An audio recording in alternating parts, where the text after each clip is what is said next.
Alors bonjour et bienvenue sur l'AOJ. Aujourd'hui on reçoit Youssoupha pour ta première tournée au Québec. Exactement, c'est la première fois que je viens en concert ici, c'est la deuxième fois que je viens dans l'absolu et la première fois pour y chanter, donc très content. Eh ben, on est très content de t'accueillir. Merci. Puis tout d'abord on veut te féliciter, c'est pour ton disque d'or avec Noir Désir. Franchement, bravo. C'est le premier de ma vie. Hein. Ouais, j'ai 3 albums, bon j'ai pas la carrière de Mick Jagger non plus, ouais, mais c'est quelque chose d'important, encore plus parce qu'on l'a fait en indépendant, parce qu'avant j'étais en maison de disques et que je trouvais justement pas, enfin on n'a jamais pu passer ce stade-là, qui est un stade symbolique mais important pour nous. Et puis en indépendant, là on l'a passé, donc très fier. Puis que de chemin parcouru depuis Frères Lumière. Exactement, depuis Frères Lumière, ça fait plus d'une dizaine d'années maintenant, c'était mon premier projet édité et sorti, mais voilà, moi j'avais fait pas mal de projets en groupe parce que j'avais du mal un peu, la carrière solo, j'avais du mal, puis finalement j'ai été obligé un peu, presque dos au mur, j'ai dégainé tout seul, et puis même depuis que je suis tout seul, rien n'est facile, il y a eu des hauts, des bas. Je pense que c'est pas exclusif à moi, ça fait partie de la vie de tous les artistes. Mais disons que si jamais donc il y a des hauts et des bas, en ce moment avec Noir Désir, c'est du très haut. Et j'en suis très heureux. Puis tu es très actif. Par exemple, en ce moment, tu es aussi en train de... Tu as écrit le titre de Kenza Farah. Ouais. Donc pour nos Montréalais, Kenza Farah, c'est une chanteuse R&B française, puis qui est très forte, très belle voix, très belle sensibilité. Ouais. Et puis ce titre est très poignant. Et je voulais savoir, est-ce que ça pourrait être une reconversion pour toi dans l'avenir en tant que producteur d'artistes, auteur-compositeur? Si, franchement, ça pourrait être une reconversion. Moi, j'ai toujours dit, un jour, j'arrêterai le rap, mais j'arrêterai pas d'écrire. Et j'ai pas toujours le temps de le faire, mais j'essaie d'écrire pour d'autres artistes. Comme là, ça a été pour Kenza, j'avais écrit pour Sherifa à l'époque, j'ai écrit pour une artiste à nous qui s'appelle Aina. Oui. Voilà, donc je le fais de temps en temps, j'aimerais le faire plus souvent parce que je manque un peu de temps, mais non, j'affectionne particulièrement ce truc, et puis les artistes avec lesquels je travaille, on fait pas mal confiance par rapport à la direction que je donne aux thématiques et au concept des chansons. Et Kenza Farah, c'était une chanson militante, mais sur un thème qui me tenait à cœur, et comme elle fait partie de cette génération du Maghreb, voilà, quoi, je voulais parler du printemps arabe. Vu l'accueil que j'ai du morceau, je suis très fier. C'est ça, puis pour qu'on sache, en fait Mohamed Bouazizi, c'était donc le Tunisien qui s'est immolé et d'où a découlé le printemps arabe. Donc très belle chanson, puis un sujet pas facile à traiter. Pas facile, et Kenza l'a assumé et l'a porté au mieux, donc je suis vraiment fier de ça, et ça m'encourage à me remettre dans cette mécanique où j'écris pour les autres, c'est bien aussi. Ouais, ça donne une autre ouverture peut-être. Totalement, et même moi ça m'épanouit, ça me donne un peu plus de recul sur les choses que j'écris pour moi, parce que j'ai un peu la tête dans le guidon des fois, forcément comme tout le monde, mais oui, c'est un apport, c'est clair. Super. Alors maintenant j'aimerais qu'on parle de ton clip Les Disques de mon père qui vient juste de sortir, tout nouveau, voilà, tout nouveau, tout frais. Donc pourquoi attendre maintenant cette collaboration, en fait cette reprise, qui est une chanson de ton père. Donc pour ceux qui ne savent pas, c'est Taboulé Rochereau qui était le roi de la rumba congolaise back in the days. Donc, back in the days, vintage man, mais une icône de la musique congolaise et africaine. C'était mon papa, enfin c'est mon papa, et j'ai fait cette reprise-là. Pourquoi autant de temps? Parce qu'avant, j'avais pas trouvé la belle opportunité, je cherchais pas à le faire juste pour le faire.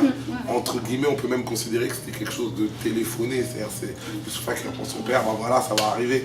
Mais je cherchais la belle occasion de le faire, et puis j'ai pas trouvé plus belle occasion que la naissance de mon fils. Malik, exactement. Très beau prénom. Ouais, magnifique, je trouve que des magnifiques prénoms. Bravo.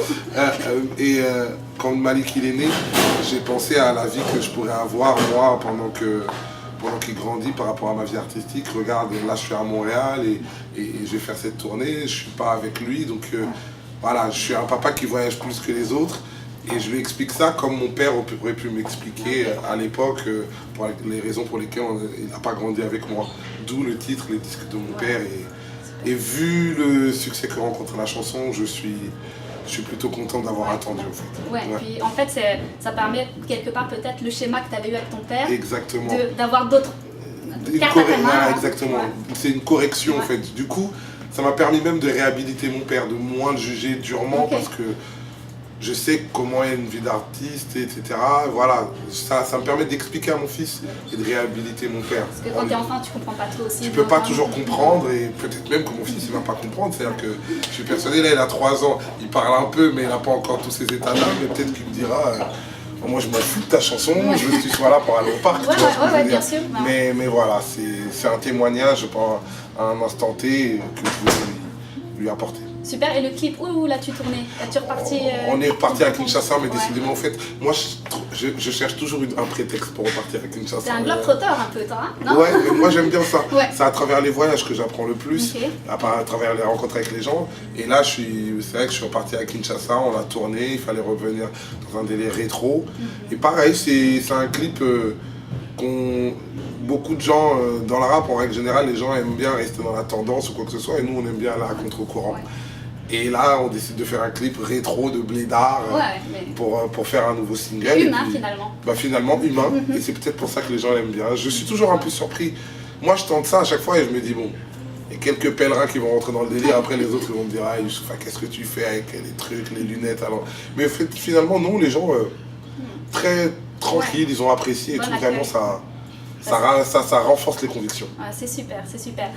Là, on va faire un petit aparté. On aimerait avoir ton avis sur le battle, sur le rap game entre Booba et Rof. Tu sais que Rof vient de sortir le dernier titre, Wesh Zoulette. Ouais, j'en ai même pas entendu parler.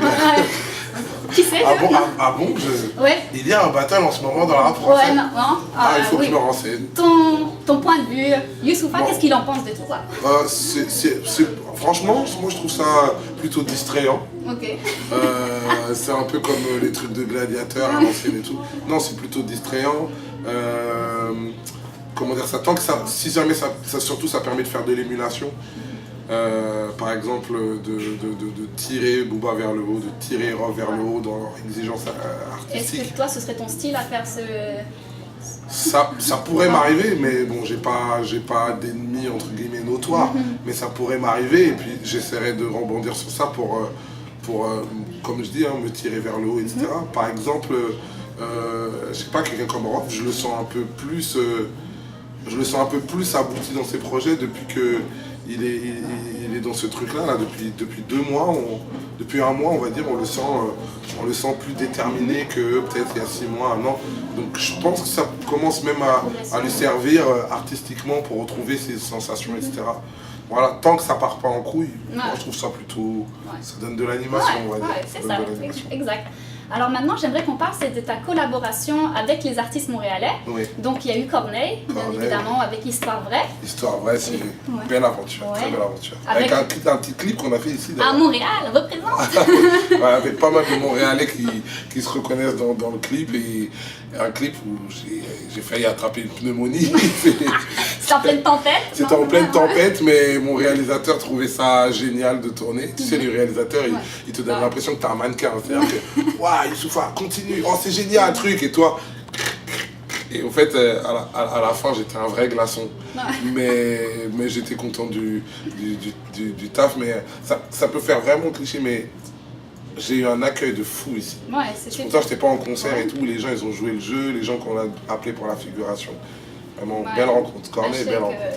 Le Québec est vraiment fan justement du hip-hop français, puis aime que justement des artistes comme toi, de ta notoriété, puissent venir et puis ça nous fait vraiment chaud au cœur. Ça fait plaisir. Et puis tu as fait aussi une collaboration avec Mauvais Acte. Ouais, c'est des jeunes que j'ai... Au fait, c'était même pas quelque chose de préparé. Finalement, ça a été assez spontané, je les connaissais pas auparavant. Et pendant que j'étais venu ici, Noir Désir était à peine sorti.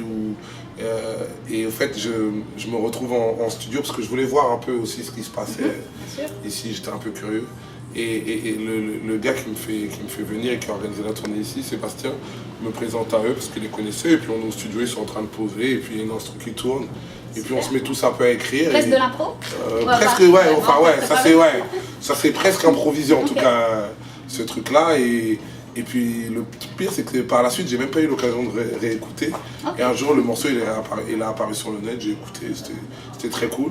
J'ai pas eu l'occasion de les revoir, mais en tout cas, je leur passe le salam. Salut, on vous dit le bonjour. Salam au Mauvais Acte. Et non, c'était une belle après-midi de de rap passé sur Montréal, j'avais bien kiffé.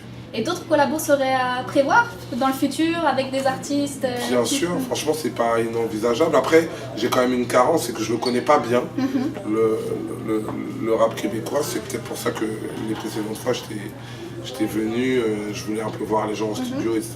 Je connais pas bien, mais c'est pas exclu. Mais bon, je peux par exemple te dire que... Allez, je te le dis. Allez, ce soir, je vais en studio avec Corneille.